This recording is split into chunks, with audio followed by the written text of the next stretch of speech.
Lumabas ako ng bahay saglit para bumili ng ulam namin ngayong dinner. Pag balik ko ng bahay, nadatnan ko na naman yung anak ko na iyak ng iyak. Ayan, wala namang ibang nagpapaiyak niyan kundi yung mami niya eh.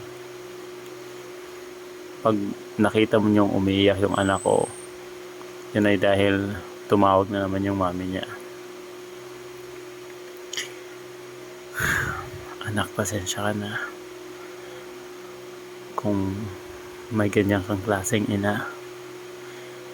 Pasensya ka na kung walang ginawa si daddy. Walang ginawa si dadding paraan para hindi masira yung pamilya mo.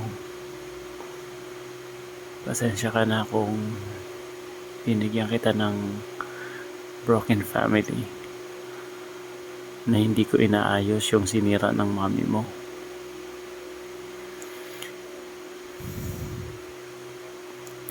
Alam ko na mabuti kang anak, mabuti kang tao. Kabaliktaran ng iniisip sa'yo ng mami mo.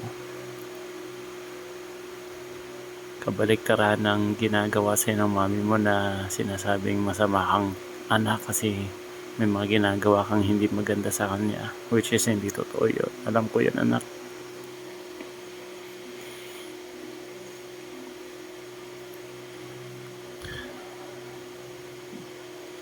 It's actually